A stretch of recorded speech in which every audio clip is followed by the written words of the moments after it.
हाँ जी, क्या हाल है भैया। और आज हम लोग शुरू कर रहे हैं नेक्स्ट लेक्चर। चैप्टर चल रहा है साउंड और ज़बरदस्त चल रही है आप लोगों की तैयारी, मुझे उम्मीद है पूरी। ठीक है, ओके। ये मैंने पहले से कुछ डेटा लिखा हुआ है अपने पास ताकि टाइम वेस्ट ज़्यादा ना हो। ठीक है, वैसे टाइम वेस्ट मैं कम ही करता हूँ, मैक्सिमम लिखता रहता हूँ। ओके, ठीक है जी। देखिए, ये वो मटेरियल है जिसके अंदर से साउंड ट्रैवल करेगा और किस स्पीड से ट्रैवल करेगा वो ये है स्पीड उसकी। ठीक है, जैसे मैं कह रहा हूँ कि एयर के अंदर जो साउंड की स्पीड होती है वो होती है 340 मीटर पर सेकेंड। मतलब हवा के अंदर जो साउंड ट्रैवल कर रहा है वो ट्रैवल कर रहा है 340 मीटर्स एक सेकेंड में, और वाटर के अंदर 1500 मीटर एक सेकेंड में। अच्छा, अब मैंने यहाँ पे लिखा वाटर, यहाँ पे लिखा सी वाटर। ठीक है, देखिए सी वाटर के अंदर ज़्यादा कर रहा है और नॉर्मल वाटर के अंदर कम कर रहा है। आपको वजह पता है क्यों? देखिए, जो नॉर्मल वाटर है ना वो उसमें ज़्यादा नमक नहीं होता, हल्का फुल्का नमक।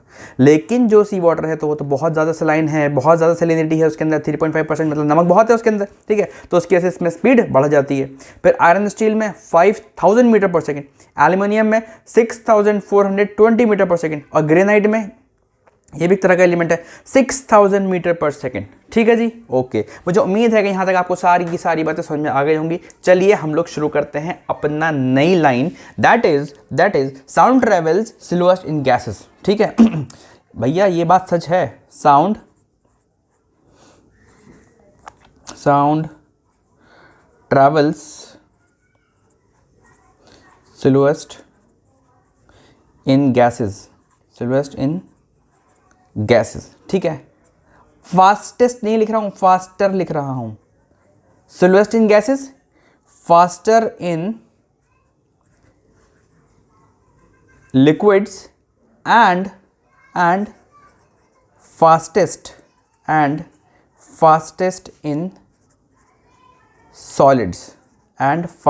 In solids. ठीक है, क्या पूरी तरह बात समझ में आ रही है? सबसे तेजी से जो साउंड ट्रैवल करेगा वो करेगा सॉलिड के अंदर, फिर उसके बाद लिक्विड के अंदर, फिर सबसे कम गैस के अंदर। ठीक है, ये टेबल से भी आपको थोड़ा बहुत अंदाजा हो रहा होगा। ठीक है, अच्छा, अगली चीज सुनिए, sound travels 5 times faster in water मतलब H2O। सबको पता है ये बात कि ये वाटर का फॉर्मूला है, वाटर, देन एयर। ठीक है, हवा के मुकाबले, डायरेक्ट क्वेश्चन आ जाएगा, हवा के मुकाबले पानी में साउंड 5 times फास्टर ट्रैवल करता है। ठीक, अगली बात, साउंड ट्रैवल्स, ये समझते हैं निशान, ट्रैवल्स। ठीक है, 15 इस निशान का मतलब होता है ट्रैवल्स के नीचे ट्रैवल्स लिखा हुआ है। ठीक है, sound travels 15 times faster in steel than air. ठीक है जी, हवा के मुकाबले साउंड जो ट्रैवल करेगा स्टील के अंदर वो 15 गुना ज़्यादा होगा, 15 times ज़्यादा होगा। ठीक है, अच्छा, एक और बात स्पीड ऑफ लाइट के बारे में। Speed of light in air is 300000000। 30 crore metre per second, 30 crore metre per second. Due to this we can see flash of lightning first then thunder। भैया ये बात कर रहे हैं जब बारिश आने वाली होती है तो आपको बादलों की आवाज़ आती है। जब आपको बादलों की आवाज़ आती है उसके बाद आपको जब आपको बादलों की आवाज़ आती है उसके बाद चमक भी होती है, बिजली की फ्लैश भी होती है। ठीक है, तो सोचिए, पहले बिजली चमकती है या पहले आवाज़ आती है? जिसकी स्पीड ज़्यादा होगी वो आप तक पहले पहुँचेगा। लाइट की स्पीड कितनी है? 30 करोड़ मीटर पर सेकेंड, और बेचारा साउंड हवा में ही तो है, 340 मीटर पर सेकेंड। तो पहले बिजली, हम कहते हैं पहले बिजली चमकती है, फिर चमक होता दोनों साथ में ही है, लेकिन अब तक पहले क्या पहुंचता है? लाइट, क्योंकि फास्टेस्ट है भैया लाइट। ठीक है, उसके बाद आप तक साउंड पहुंचता है। तो मुझे उम्मीद है कि सारी बातें आपको क्लियर हो गई होंगी। अगर क्लियर नहीं हुई तो वीडियो रिवाइंड करके देखिए, दोबारा से देखिए, और अगर वीडियो आपने दोबारा करके देख लिया है रिवाइंड 1-2 बार और तब भी आपको समझ में नहीं आ रहा है तो भैया फिर तो आप नीचे कमेंट ही कर दो, ठीक है, तभी मैं देख पाऊंगा इसको कि क्या कर सकते हैं आपके जो भी मसला है। ठीक है, चलिए आगे बढ़ते हैं, अपने कान की बात कर लेते हैं थोड़ी सी। ठीक है, हमारा कान भी बहुत बहुत इंपॉर्टेंट है। तो मैं जगह तो नहीं बची, नेक्स्ट पेज पे करता हूँ सबको। भैया ये भी होमवर्क मैंने पहले से करके तैयार रखा हुआ है ताकि इसमें भी टाइम वेस्ट ना हो हमारा। ये आपका आउटर एयर है, ये जो आपको बाहर से दिखता है, ये आपका मिडिल एयर है, ये आपका इनर एयर है। ठीक है, तो कान को हमने 3 हिस्सों में डिवाइड कर दिया है, outer, middle and inner air. Okay, अब बहुत ध्यान सुनिएगा, जो आपका ये एयर है, एक कान है आपका, इसके ऊपर से को बोलते हैं पिन्ना, नीचे वाले को बोलते हैं लोब। ठीक है, और यहाँ पे एक होल होता है। ठीक है, sound waves enter here, sound की वेव्स इसके अंदर से एंटर करती हैं। ठीक है, फिर इसके बाद एक ट्यूब होती है, इसको बोलते हैं एयर कैनाल। ठीक है, फिर यहाँ आता है कान का पर्दा, बोलते हैं एयर ड्रम। ठीक है, अच्छा, उसके बाद मिडिल एयर का पार्ट शुरू होता है। मिडिल एयर के अंदर 3 छोटी छोटी हड्डियां होती हैं, टाइनी बोन्स। उन तीनों का नाम आपको याद रखना है, हर एक हड्डी के 2 नाम है। ठीक है, ये 3 हड्डियां हैं और सबसे छोटी हड्डी आखिर वाली हड्डी होती है, जिसे बोलते हैं स्टेपीज या स्ट्रप। ठीक है, ये तीनों में सबसे छोटी है, तीनों छोटी हैं, तीनों में सबसे छोटी ये वाली हड्डी है। ठीक है, अच्छा, तो यहां इस हड्डी का नाम क्या है? मैलस या हैमर। इस हड्डी का नाम क्या है? इनकस या एनविल। इस हड्डी का नाम क्या है? स्टेपीज या स्ट्रप। ठीक है, अच्छा, उसके बाद एक ओवल विंडो नाम की जगह होती है यहाँ पे, ओवल विंडो। ठीक है, ओके, अब ये आ गया कॉक्लिया। ठीक है, कॉक्लिया इनर एयर का पार्ट है, कॉक्लिया इनर एयर का पार्ट है, और कॉक्लिया के अंदर एक लिक्विड भरा होता है बेटा, एक लिक्विड भरा होता है, और वो लिक्विड साउंड को सेंस कर सकता है। सोचिए, एक ऐसा लिक्विड है जो साउंड को सेंस कर सकता है, क्योंकि इस लिक्विड के अंदर न्यूरॉन पड़े होते हैं। न्यूरॉन क्या है? Brain cells. इस लिक्विड के अंदर, जो कॉक्लिया के अंदर लिक्विड है, उस लिक्विड के अंदर न्यूरॉन्स पड़े होते हैं जो साउंड को सेंस कर सकते हैं, साउंड को। Nerve cells, neuron is nerve cell, जो साउंड को सेंस कर सकते हैं। और एक इलेक्ट्रिक इंपल्स यहां से बनती है, और इलेक्ट्रिक इंपल्स इस तार के होते हुए दिमाग तक जाती है, ब्रेन तक जाती है, ब्रेन तक जाती है। ठीक है, और लेके कौन जा रहा है? तार का नाम क्या है? Auditory nerve. ऑडिटरी नर्व कहां लेके जा रही है? Goes to brain. यस और नो? यस और नो? ओके, सारी बात आपको समझ में आ गई। चलिए ठीक है जी, तो जो मैंने आपको बताया वो मैं आपको लिखवा देता हूं। देखिए, cochlea filled with liquid, yes, तो बात करेंगे COCHLEA, cochlea filled with liquid which contains nerve cells, which contains nerve cells। ठीक है जी, which contain nerve cells। Cochlea के अंदर नर्व सेल्स होते हैं, पानी भरा होता है। ठीक है, ओके, पानी के अंदर तैर रहे होते हैं वो। ठीक है, these nerve cells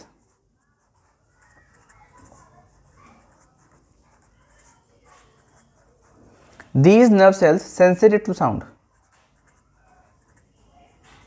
sensitive to sound। ठीक है, अच्छा, उसके अलावा 3 tiny bones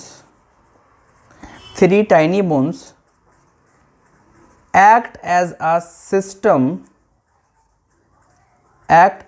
system of levers and amplify sound, ठीक है, अब देखिए, ये जो सेंसिटिव सेल्स हैं, साउंड सेंसिटिव सेल्स कॉक्लिया के अंदर भरे हुए हैं। 3 छोटी हड्डियां जो हैं वो एक सिस्टम की तरह काम करती हैं, तीनों मिलजुल के काम करती हैं। ठीक है, लीवर्स की तरह काम करती हैं, मतलब एक दूसरे को सपोर्ट करती हैं। और ये करती क्या है? जो आपकी आवाज़ आ रही है उस आवाज़ को बढ़ा देती हैं, ताकि आप छोटी से छोटी आवाज़ में बिल्कुल क्लियर सुन सकें। ठीक है, तो लीवर्स एंड एम्पलीफाई साउंड को ये बढ़ा देती हैं। क्या आपको इतनी बात समझ में आ रही है? ओके, आई होप कि आपको इतनी बात समझ में आ रही होगी। ठीक है, अच्छा, अब मैं अगली लाइन लिखता हूं उसकी। ठीक है, वाइब्रेटिंग लिक्विड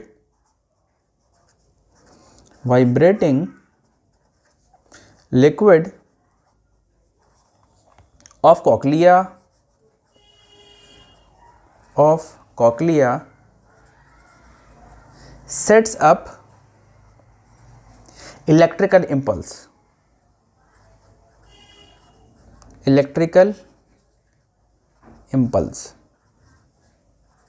ठीक है, इन नर्व सेल्स, इन नर्व सेल्स, ठीक है जी।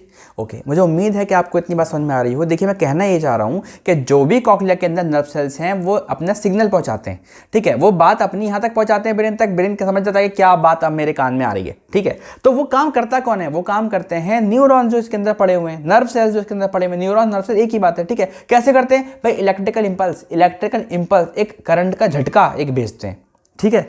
इलेक्ट्रिसिटी का जो शॉक होता है वो हल्का सा भेजते हैं, ऐसा नहीं कान उड़ जाए भाई, ये बहुत ही माइनर सा होता है, बहुत ही छोटा सा होता है, ठीक है। उसे इलेक्ट्रिकल वो मैसेज जाता है ना, वो मैसेज कि क्या कहा किसी ने, ये आया हम तक, फिर ब्रेन को समझता है कि अच्छा गाली दिया, तारीफ करी, ठीक है, वो इलेक्ट्रिकल इम्पल्स कहलाता है जो ये नर्व सेल्स भेजते हैं दिमाग के अंदर, ठीक है। मुझे उम्मीद है कि आपको यहाँ तक समझ में आ गया होगा, ठीक है। चलिए आगे बढ़ते हैं, और जगह खत्म हो गई है तो next heading, next page.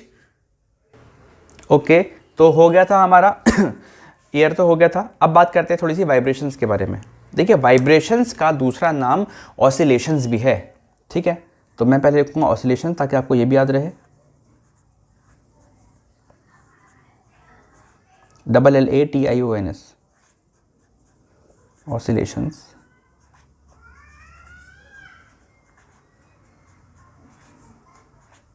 Vibrations, हाँ या ना? ओके जी, ठीक है जी। अच्छा, अब सुनिएगा बहुत ध्यान से कि वाइब्रेशन क्या होता है। जो वाइब्रेशन है, बस नाम ही तो भैया, जो वाइब्रेशन है आगे पीछे हिलना, वही ऑसिलेशन है, बस नाम ही तो बदल दिया, ठीक है। अच्छा, थोड़ा सा और डिटेल में देख लीजिए। Repeated back and fourth motion, repeated back and fourth motion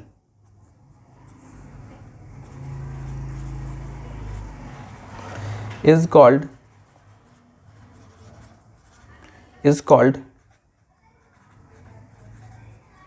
called vibrations और oscillations,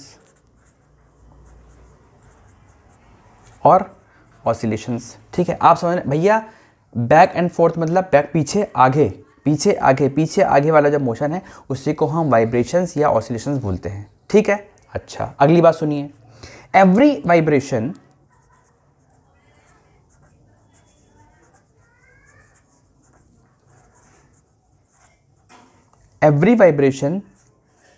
or oscillation, every vibration or oscillation has three characteristics,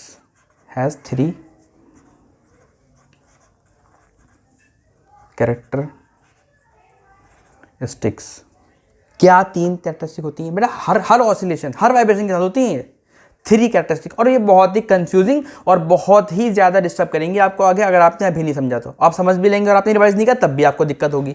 तो भैया प्लीज़ को पढ़ने के बाद पूरे साउंड चैप्टर में इन 3 चीज़ों को आप ज़रूर रिवाइज करते रहें, ठीक है। हर वाइब्रेशन के अंदर, हर वाइब्रेशन की ऑसिलेशन में, ठीक है, 3 चीज़ें पाई जाती हैं। क्या क्या होती हैं वो? पहली चीज़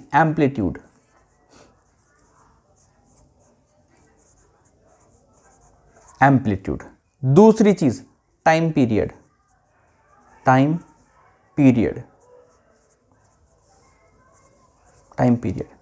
तीसरी चीज एंड लगाना चाहिए था, कॉमा लगा दिया, चलिए कोई बात नहीं, फ्रीक्वेंसी, ठीक है। एक एक करके डिटेल में पढ़ेंगे कि एम्पलीट्यूड का मतलब है क्या, ठीक है। क्या आप लोग तैयार हैं? चलिए जी शुरू करते हैं। देखिए एम्पलीट्यूड, पहले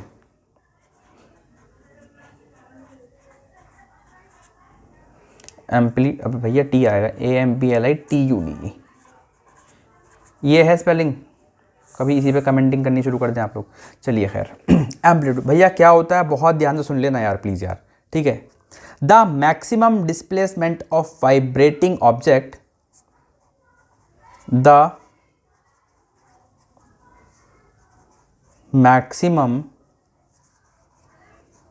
displacement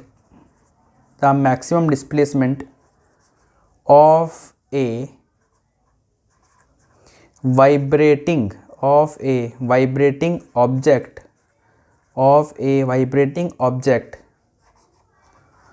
from its central position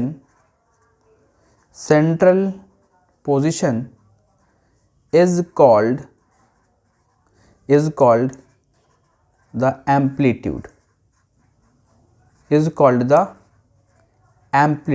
of vibration, short में लिख दिया है ऑफ वाइब्रेशन। बहुत ध्यान से समझते रहो भैया, बहुत ध्यान से, बस नज़र नहीं हटनी चाहिए आपकी आज, ठीक है। एम्पलीट्यूड, टाइम पीरियड और फ्रीक्वेंसी के ऊपर से नज़र नहीं हटनी चाहिए, ठीक है बेटा। ये है आपका सपोर्ट, इसे सपोर्ट बोलते हैं, ठीक है। यहाँ पे एक धागा लटका हुआ है, ठीक है। ये आपका गोला है, इसको क्या बोलते हैं, बॉब बोलते हैं इसको, ठीक है। ये कौन सी पोजीशन है इसकी, सेंट्रल पोजीशन है ये इसकी, ठीक है। ये हिलता हुआ आगे तक भी जाएगा, जब यहाँ छोड़ेंगे तो पीछे भी आएगा, ठीक है। तो इसकी दो पोजीशंस और मिल गई आपको, ठीक है। दिस इज थ्रेड, ठीक है। दिस इज एक्सट्रीम पोजीशन, इससे ऊपर नहीं जा रहा है, एक्सट्रीम पोजीशन, ठीक है। ये होता है आपका बॉब, ये होता है आपका धागा जिससे बंधा हुआ है, ठीक है। एक ये एक्सट्रीम पोजीशन हो गई और ये वाली भी एक्सट्रीम पोजीशन है, एक्सट्रीम पोजीशन, ओके। ये किस चीज़ का डायग्राम है, ये मैं बना क्या रहा हूं, ध्यान सुनिएगा बहुत ध्यान से। पेंडुलम,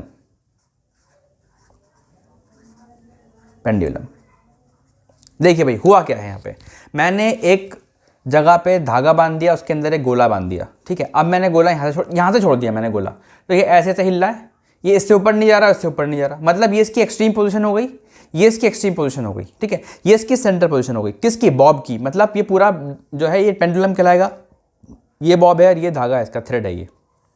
अच्छा, एम्पलीट्यूड क्या होता है, एम्पलीट्यूड क्या, maximum displacement of vibrating object from its central position is called amplitude. यहां से सेंट्रल पोजीशन से मैक्सिमम डिस्प्लेसमेंट, डिस्टेंस ही समझ लीजिए यहाँ पे, अगर आपको डिस्टेंस डिस्प्लेसमेंट में फर्क नहीं, यहां से मैक्सिमम दूरी, सेंट्रल पोजीशन से मैक्सिमम दूरी को एम्पलीट्यूड कहते हैं। मैं दोबारा बोल रहा हूँ और यही बोलता रहूँगा, सेंट्रल पोजीशन से मैक्सिमम दूरी, चाहे वो इधर की दूरी हो चाहे वो इधर की दूरी हो, क्या बोलेंगे उसे हम बोलेंगे एम्पलीट्यूड, ठीक है। इन दोनों को मिला के नहीं भैया, यहाँ से लेके यहाँ तक बस एम्पलीट्यूड, या फिर यहाँ से लेके यहाँ तक, दोनों को मिला के नहीं, या तो यहाँ से लेके यहाँ तक एम्पलीट्यूड है या यहाँ से लेके यहाँ तक एम्पलीट्यूड है। सेंट्रल पोजीशन से मैक्सिमम दूरी, the maximum displacement of a vibrating object from its central position is called amplitude, ठीक है। तो आगे आपके क्वेश्चन में क्या एम्पलीट्यूड क्या है, एम्पलीट्यूड है सेंट्रल पोजीशन से मैक्सिमम दूरी, ठीक है, किसी भी ऑब्जेक्ट की, जो भी ऑब्जेक्ट वाइब्रेट कर रहा है उसकी, ठीक, डन, 100% डन, ओके, ठीक है। मैक्सिमम डिस्प्लेसमेंट, मैक्सिमम दूरी, डिस्प्लेसमेंट मतलब डिस्टेंस, दूरी, ठीक है, कहाँ से, सेंट्रल पोजीशन से, ठीक है। अच्छा चलिए भाई, अगली हेडिंग, अगला चैप्टर, सॉरी अगली हेडिंग, अगला पेज, अगली कंफ्यूज करने वाली चीज़ टाइम पीरियड, ठीक है। डालता हूँ हेडिंग टाइम पीरियड।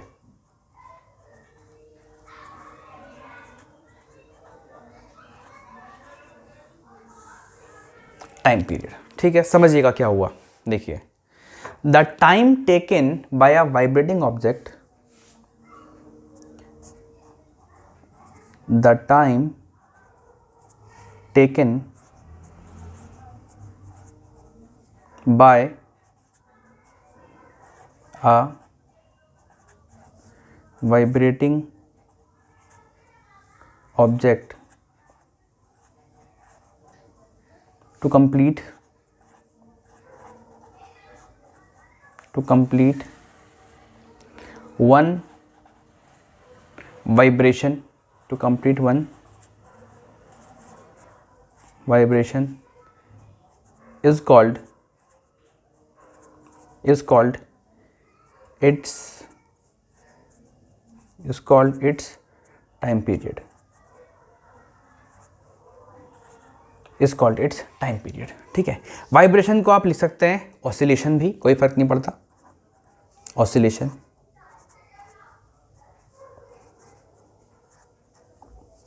जितनी देर में एक ऑसिलेशन पूरा होता है उसको टाइम पीरियड बोलते हैं। जितनी देर में एक वाइब्रेशन पूरा होता है उसको टाइम पीरियड बोलते हैं। ठीक है, जैसे मैंने आपके सामने यहाँ पे क्या बनाया था, मैंने आपके सामने पेंडुलम बनाया था। ठीक है, तो पेंडुलम क्या होगा, यहाँ से यहाँ तक जाएगा। ठीक है, देखिए ये पेंडुलम चला, यहाँ से वापस आया, यहाँ से जाके वापस इसी पोजीशन पे आए, उसको बोलते हैं वन वाइब्रेशन, उसको बोलते हैं वन ऑसिलेशन। यहाँ चला, छोड़ दिया आपने, यहाँ पहुँचा, वापस यहीं आ गया, उसको बोलेंगे वन वाइब्रेशन या वन ऑसिलेशन। जाने और आने में जो टाइम लगा उसको बोलते हैं टाइम पीरियड। आ गई बात समझ में, आ गई बात समझ में। अच्छा, क्या हम टाइम पीरियड घटा या बढ़ा सकते हैं? हाँ, अगर आप पेंडुलम की ये धागा जो है, लेंथ जो है, पेंडुलम की जो थ्रेड है, अगर वो लंबा कर देंगे तो टाइम पीरियड बढ़ जाएगा।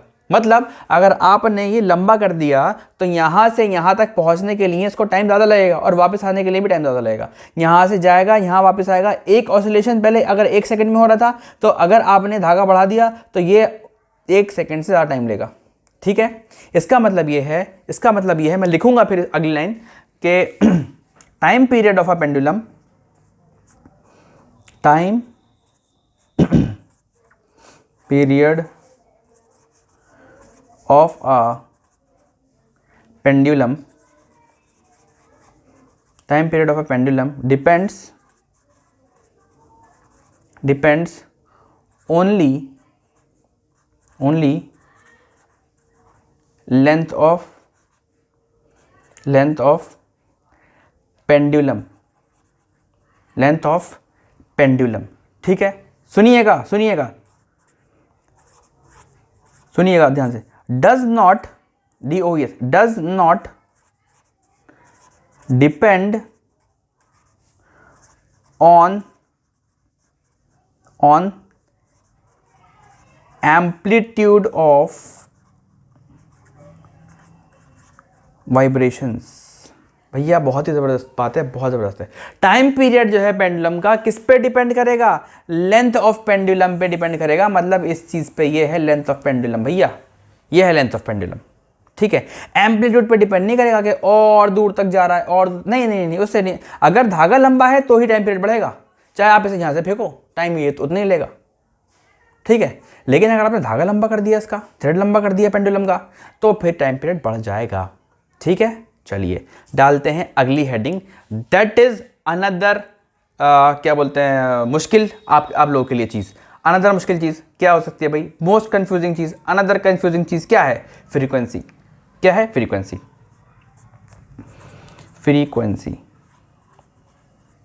Frequency of vibration. पहले आप समझिए कि फ्रीक्वेंसी होती क्या है मोटे मोटे अल्फाज में। देखिए, फ्रीक्वेंसी का मतलब है कोई चीज़ कितनी देर में कितनी बार हो रही है। ठीक है, हो गया कंफ्यूज? दोबारा सुनो, कोई भी चीज़ कितने दिन में कितनी बार हो रही है? 7 दिन में, एक हफ्ते का होता है 7 दिन। ठीक है, 7 दिन में आप कितने दिन स्कूल जाते हैं? सर 6 दिन जाते हैं। Monday, Tuesday, Wednesday, Thursday, Friday, Saturday. Sunday को तो नहीं जाते ना? नहीं, एक्स्ट्रा क्लास है, वो एक अलग बात है। ठीक है, 7 दिन में 6 दिन स्कूल होता है। ठीक है, तो वो उसकी फ्रीक्वेंसी हो गई। समझ में आई बात? अच्छा, एक महीने में आपने कितनी बार पिज़्ज़ा खाया? वो आपकी फ्रीक्वेंसी हो गई, पिज़्ज़ा की फ्रीक्वेंसी। एक महीने में आपने कितनी बार चिकन तंदूरी खाया? वो आपकी क्या है? फ्रीक्वेंसी है। एक दिन में कितनी बार आपने पाव भाजी खाया, छोले भटूरे, आपने, मेरा फेवरेट छोले भटूरे आपने कितनी बार खाया? वो उसकी फ्रीक्वेंसी है। एक महीने में आपने कितनी बार क्या चीज़ की, वो उसकी फ्रीक्वेंसी है। तो किसी भी टाइम पीरियड में आपने कोई चीज़ कितनी बार की, उसको हम बोलते हैं फ्रीक्वेंसी। भैया आई होप आपको समझ में आया होगा कि फ्रीक्वेंसी का मतलब क्या होता है। ठीक है, आगे चलूँ, लाइन लिख दूँ एक फ्रीक्वेंसी ऑफ वाइब्रेशन के बारे में। ओके जी, सुनिए भाई, सुनिए ज़रा ध्यान से। The number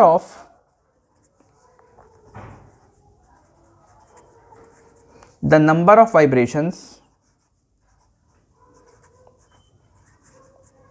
the number of vibrations made in 1 second, number of vibrations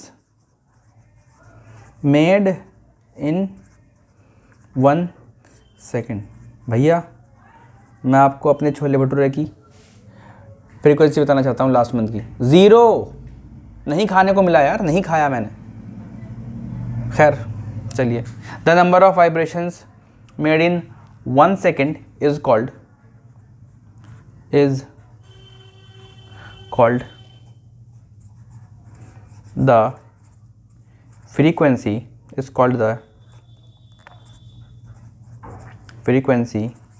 of vibration। ठीक है, एक सेकंड में कितनी बार कोई चीज वाइब्रेट हो रही है उसको बोलते हैं frequency of vibration. Number of vibration made in 1 second, एक सेकंड में कितने बार वाइब्रेशन हो रहा है उसको बोलते हैं फ्रीक्वेंसी ऑफ वाइब्रेशन। आ गई आपके पास समझ में? आ गई? ओके भैया, और कंफ्यूज करूंगा मैं आपको, बेफिक्र रहिए, आप कंफ्यूज हो जाएंगे, होंगे आप। ठीक है, अगर आपने नज़र हटा दी दुर्घटना घटा दी। ठीक है, अगली चीज सुनिए। When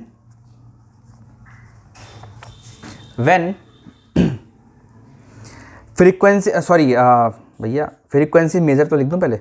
frequency is measured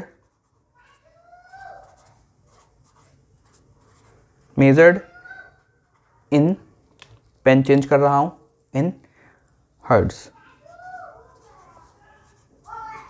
hertz को आप किससे रिप्रेजेंट करेंगे? HZ से, छोटा z। ठीक है, फ्रीक्वेंसी को आप किस में मेजर करते हैं? हर्ट्ज में। फ्रीक्वेंसी मतलब क्या? What is frequency of vibration? भैया number of vibration made in 1 second, number of vibration made in 1 second is called frequency of vibration. Frequency of vibration किस में नापेंगे आप? भैया हर्ट्ज में नापेंगे आप। ठीक है, मतलब क्या हुआ इसका? मतलब सुनिए इसका, मतलब सुनिए। when an object makes one vibration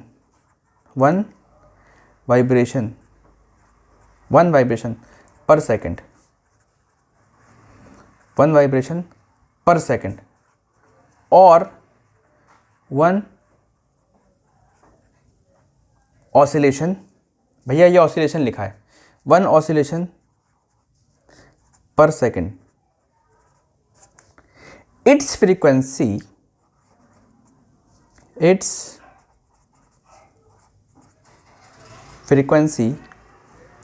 is said to be 1 hertz। अगर आपने नहीं सुना है तो फिर सुनिए। जब एक ऑब्जेक्ट एक वाइब्रेशन 1 सेकंड में करे, एक वाइब्रेशन 1 सेकंड में, तो आप कहेंगे कि उसका 1 हर्ट्ज है फ्रीक्वेंसी। उसका फ्रीक्वेंसी क्या है? 1 हर्ट्ज। 1 हर्ट्ज फ्रीक्वेंसी का मतलब क्या होता है? 1 वाइब्रेशन 1 सेकंड। एक वाइब्रेशन 1 सेकंड में अगर हो रहा है तो ये उसका एक फ्रीक्वेंसी है। ठीक है, अच्छा फ्रीक्वेंसी पे कुछ क्वेश्चन करने हैं हमको। नेक्स्ट पेज, ठीक है जी, ओके, ये पेज तो खत्म हो गया है। तो चलिए भाई इस क्वेश्चन को सॉल्व करते हैं। पहले देखिए, a pendulum makes 15 oscillations in 5 second, what is the frequency of the pendulum? इसकी फ्रीक्वेंसी निकालिए। ठीक है, देखिए तो क्या हो रहा है कि इन 5 सेकंड्स, SEC मतलब 5 सेकंड्स। ठीक है, pendulum makes 15 oscillations, OSCI short में लिख दिया। ठीक है, तो 1 सेकंड में क्या होगा? 1 सेकंड में क्या होगा? Pendulum makes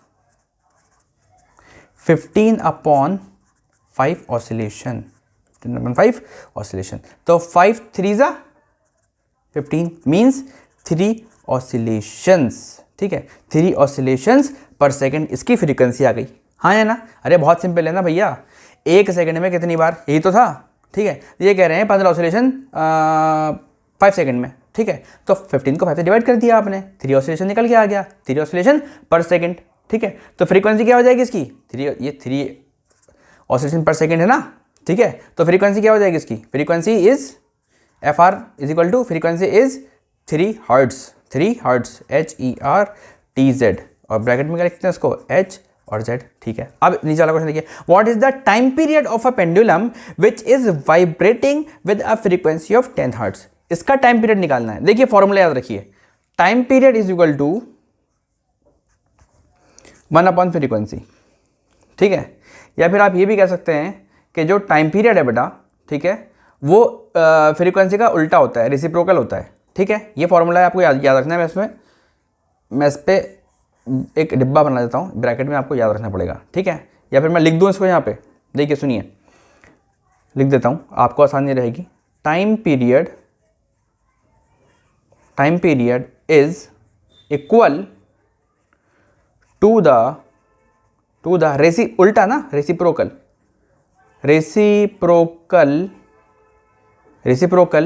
of frequency. देखिए time period is equal to 1/f, ठीक है, ये फॉर्मूला है। तो क्या करेंगे, इसको लगाइए,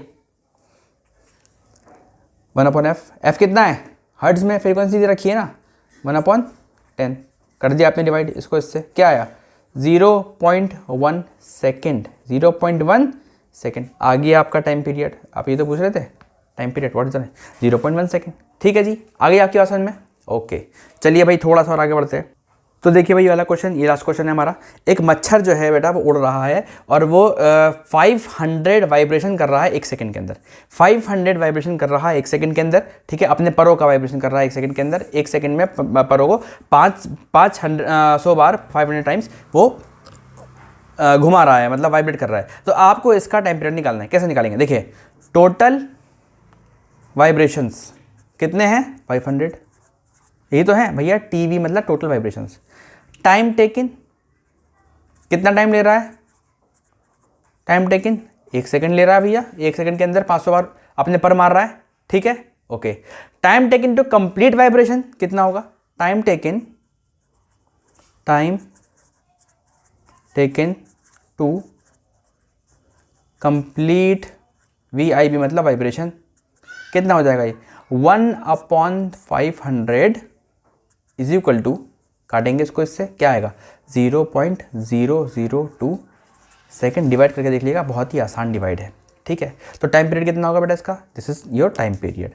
ये निकल के आ गया आपका, क्या निकल के आ गया आपका टाइम पीरियड, खत्म हो गई कहानी, ठीक है। इस तरह से क्वेश्चन सॉल्व करते हैं। हर क्वेश्चन को प्लीज़ 5 से 10 बार करके देख लीजिएगा, ज़िंदगी में कभी नहीं बोलेंगे, एक्सपर्ट हो जाएंगे।